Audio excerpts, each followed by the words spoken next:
Yo, what's poppin'? Welcome to yet another episode of Bhroman Braapsody. And in today's episode, we have a special bike. It's a 2019 Ducati Monster 1200R. And today we're gonna talk about this bike. I'll do a walk around, show you the features. I'm gonna take it out on the road, share my thoughts with you guys, talk about the cost of ownership, and assign it a Bhromance score.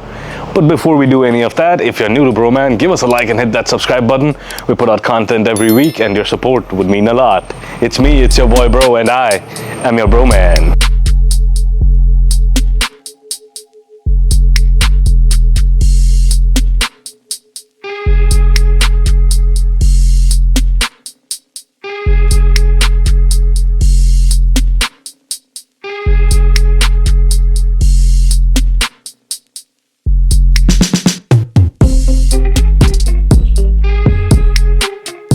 Ducati assigns these R badges to the names of motorcycles that are meant for racing. Race motorcycles that are somehow street legal. They all started off with the 996R, the 998R, the 999R, the 1098R, 1199R, 1299R, and now we have a V4R. This is lighter than the 1200S. This puts out a little more power than the 1200S. Same engine, but this puts out 152 horses and 94 foot-pound of torque. It weighs about 450 pounds, and staying true with the Ducati styling, this bike just looks drop dead gorgeous in this beautiful red. So the owner of this motorcycle, that's Rick, everybody.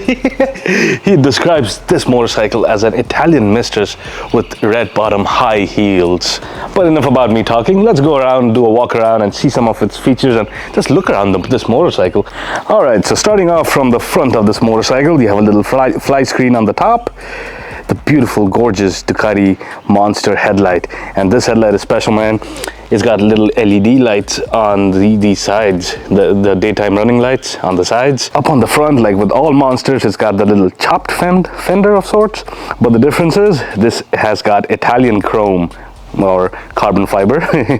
Moving to the side, ooh, this has forged wheels up front. That reduces the unsprung weight, so you get better efficiency and better power as you're going through corners or even through the straights. The braking for this bike, you have dual 330mm discs with the Brembo brakes. This has a 24.3 degree rake angle. What's the rake angle, you ask? Well, draw perpendicular from the steering mount, follow the fork tube.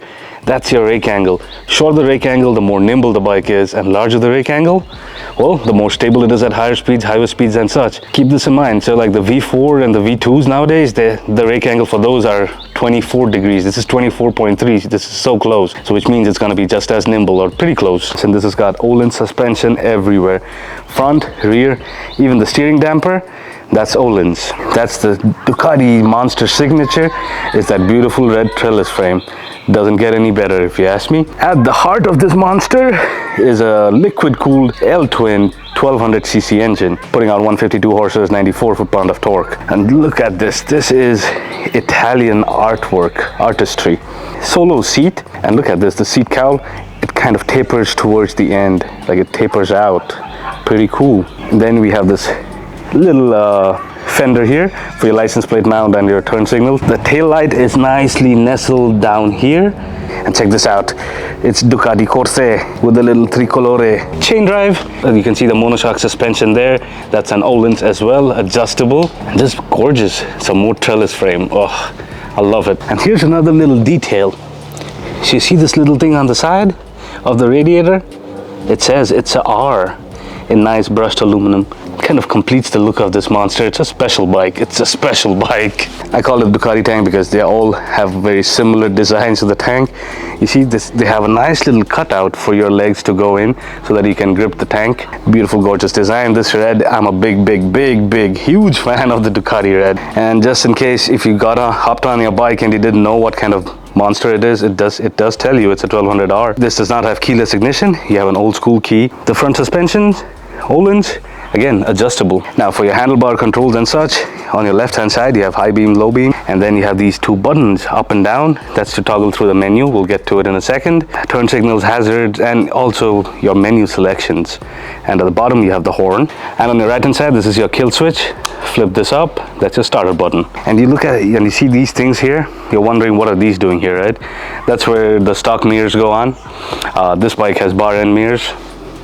And let's turn on this bike to see what it looks like, right? So let's turn this on. Ooh, you get the Ducati logo.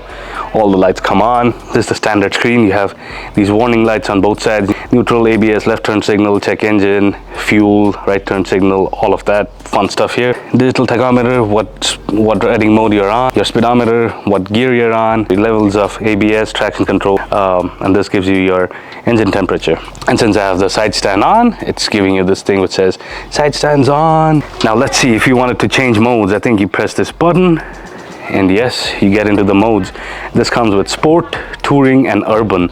So in sport and touring modes you get all of the 152 horsepower. If you go into urban mode, that's where you get only 100. And all of these modes you can customize the levels of your traction control, engine braking, and ABS. Once you cycle through them, the color changes. Sport is purplish color, touring goes blue, and then urban is gray. So you know, this is the fun mode, this is still okay, this is blah.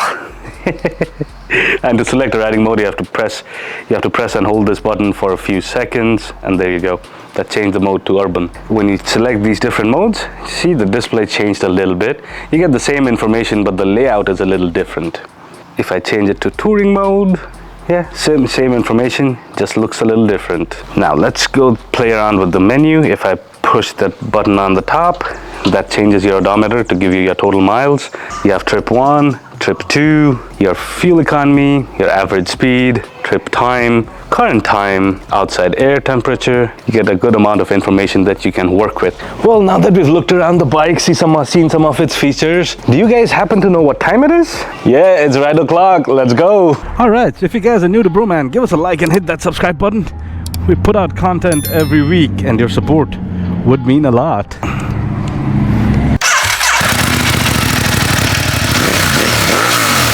Alright, so let's do our first test. Let's make a couple of U-turns and see how this puppy maneuvers, shall we? With the 59-inch wheelbase, the low weight and all of that. Yeah, this is amazing. You can do this all day. Which brings us to our second test, the pull test. Let's see how this puppy pulls, shall we?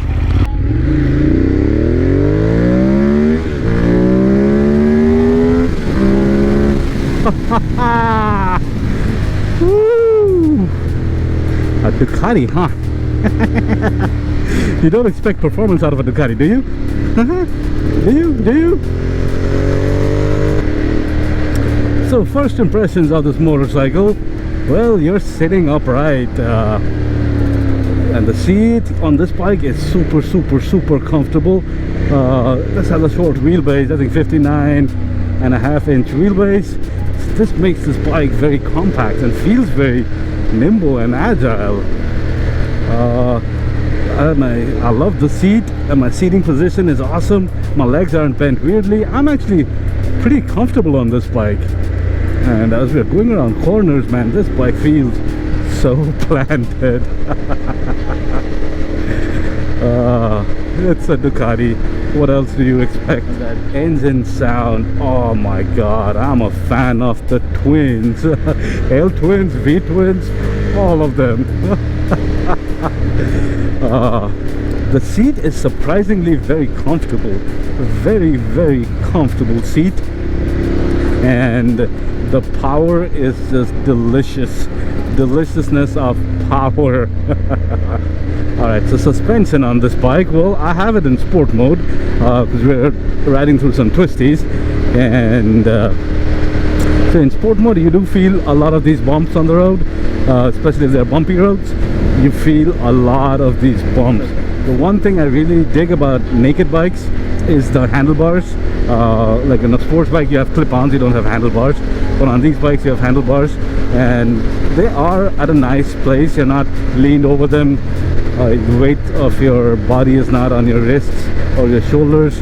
They're pretty They're pretty comfortable actually on this motorcycle. And as you can see, like, we're at a stop light now, and this bike, the balance is amazing. I can flat foot it very easily on both sides, not an issue whatsoever. You have power like throughout the power band. See, we're at 4,000, give it gas and yup, you can. You're ready to go, man. This is ridiculous. As for wind protection, there is none. It's a beautiful day today. I think the temperatures are in like the 80s or something like that. So it's a beautiful day, and I don't mind. I don't mind the wind that I'm getting at all. You get a lot of wind in your upper body, torso, legs, all of that. So yeah, there is no wind protection, but it's very comfy. On hotter days, it's beautiful. So, would this be a good bike for commuting? I think so. I think it would be good, really good for commuting. Now, this does not have any storage space or saddlebags or anything like that. So, if you're okay with commuting using a backpack, you should be just fine. This is very comfortable. The bike is very comfortable. Lots of power, and yeah, you're gonna get hit with some wind. But if you're okay with that, or if you're used to that, yes, sure. Take the longest route to your work or wherever you're going, and have some fun with it. Now, would this be good? Would this be a good bike for touring? Well, not really. This is not a touring bike, so I wouldn't say this is a great touring bike. But if you add some storage space, maybe a bigger windshield and stuff to add some wind protection, I think you could do touring, because the ergonomics are really good. The seat is really comfortable. So I would say, like, if you put a taller windshield, some saddlebags or some hang bags or whatever, you probably could do some touring on it. They're not, I mean, I don't know if you can go like on a coast-to-coast ride on this, but I mean, people can, and people probably will or have done it. But this bike is not a mile leader on highways. This is supposed to have fun going through like twisties and roads where, you know, you can throw this bike around, in my opinion. Now, would this be a good bike for beginners? Hell no, absolutely not. No way, Jose. This is a bike that wants to have superb fun, a lot of fun, and that's what you can have. And the power is absolutely crazy and insane. No, not at all for beginners. Even in urban mode with 100 horses only, it's still a lot. It's still gonna be a handful. What about the cost of ownership?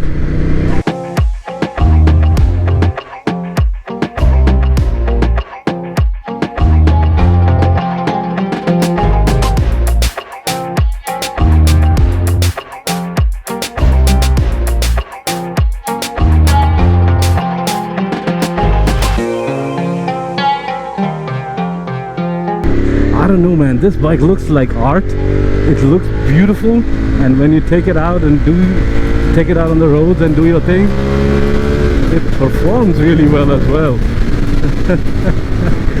Amazing pull. So I love the fact that it's got power throughout the power band. It's nimble and agile, and you can have so much fun with it. So in conclusion, the Ducati Monster 1200R, it's a beauty and a beast all together. It's that synergy of Beauty and the Beast. So to think of it, it is like your Italian mistress. It makes you feel things that you haven't felt. Now, is the Monster 1200R the bike for you?